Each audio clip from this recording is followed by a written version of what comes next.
यह वीडियो एक नए कोर्स की शुरुआत है, विशेष रूप से प्राइस एक्शन ट्रेडिंग की कॉन्सेप्ट्स और एप्लीकेशंस पर बनाया गया है।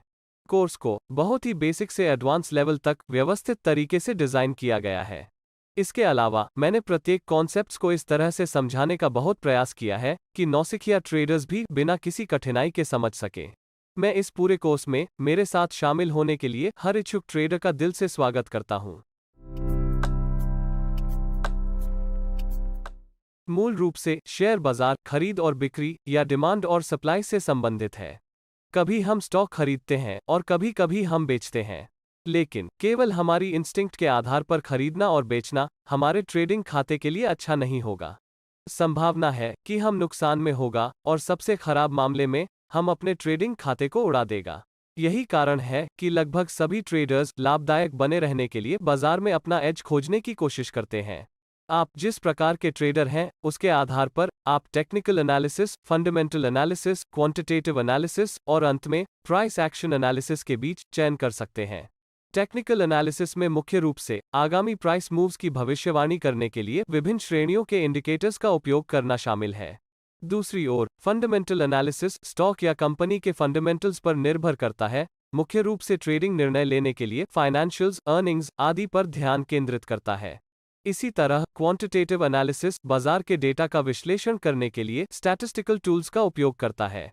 यदि हम विशेष रूप से टेक्निकल एनालिसिस के बारे में बात करते हैं, जो कि अधिकांश ट्रेडर्स द्वारा फॉलो किया जाता है, तो दिलचस्प बात यह है कि एनालिसिस के लिए उपयोग किए जाने वाले अधिकांश इंडिकेटर्स बाजार के कुछ बेसिक इनपुट्स जैसा प्राइस और वॉल्यूम से प्राप्त होते हैं।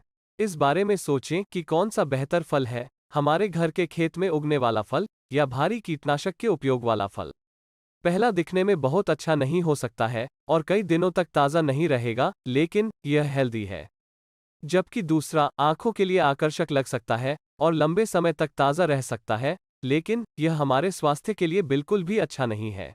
इंडिकेटर्स के मामले में भी ऐसा ही है, जो प्राइस और वॉल्यूम के इतने सारे इंटरमीडिएट प्रोसेसिंग का परिणाम है, ताकि वास्तविक बाजार व्यवहार को नज़रअंदाज कर दिया जाए और अंत में आप यह सुने बिना कि बाजार को क्या कहना है, आप अपना निष्कर्ष निकालते हैं। मैं यह नहीं कह रहा हूं कि टेक्निकल एनालिसिस अच्छा नहीं है या सभी इंडिकेटर्स बेकार हैं।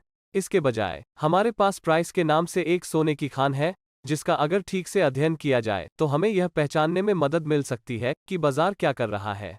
प्राइस और उसके व्यवहार के इस अध्ययन को प्राइस एक्शन के रूप में जाना जाता है।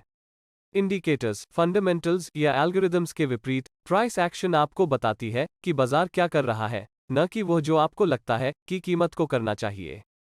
प्राइस एक्शन मुख्य रूप से रीसेंट और करंट प्राइसेस, मार्केट ट्रेंड और मार्केट स्ट्रक्चर पर केंद्रित है।